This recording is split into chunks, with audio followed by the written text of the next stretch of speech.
اهدنا وميتنا وشافنا وصغرنا وكبرنا وذكرنا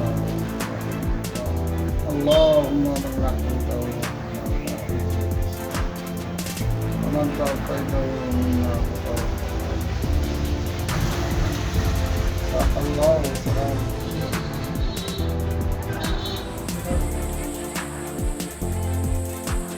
কথা এটা সুধিছে যে অসমীয়া মানে ইছলাম ধৰ্মীয় লোকসকলে য'তে যায় সেই ঠাইৰ পৰম্পৰা সংস্কৃতি গ্ৰহণ কৰে, সেইটো সত্য হয়।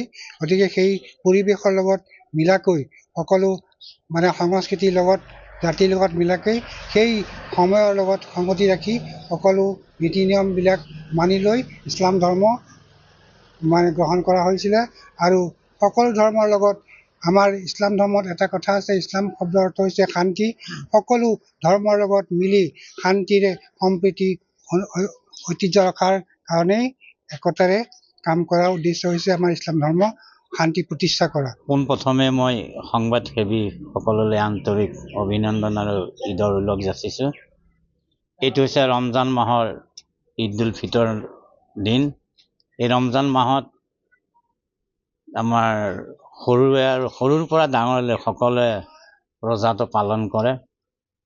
ৰাতি 3 বজাত আহাৰ খায় আৰু সন্ধিয়া 5 বজাত এই ৰোজাটো ইফতাৰী কৰে।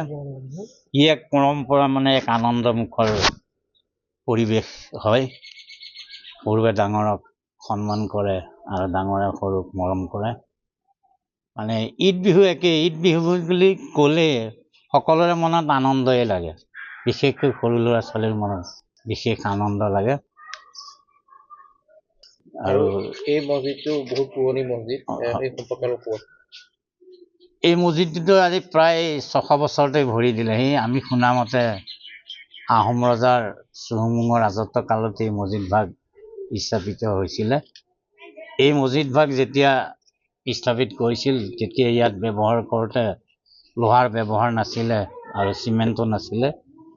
ইয়াত মাত্ৰ আছিলে হাঁহৰ ডিম, মাটিমাহ, বৰা চাউল আৰু বৰালি মাছৰ টুটলা বুলি কয়। এইবিলাক সামগ্ৰীৰে এই মছজিদ ভাগ নিৰ্মাণ কৰিছিলে। ইটা ব্যৱহাৰ হৈছে, কিন্তু ইয়াত চিমেণ্ট ব্যৱহাৰ হোৱা নাছিলে। শলাবিলাক কি হৈ আছিলে? এই শলাবিলাক আছিলে আপোনাৰ বাঁহৰো আছে আৰু তুলসী গছৰ মানে ঠাৰিও আছে আৰু খুঁটা আছে ইয়াত। এই মছজিদটো অদূৰ ভৱিষ্যতলৈ সংৰক্ষণৰ কাৰণে আপোনালোকে কি ব্যৱস্থা গ্ৰহণ কৰিব? আমিতো এই মছজিদ ভাগ মানে সংৰক্ষণৰ কাৰণে চৰকাৰৰ ওচৰত কেইবাবাৰো আমি নিবেদন কৰিছোঁ।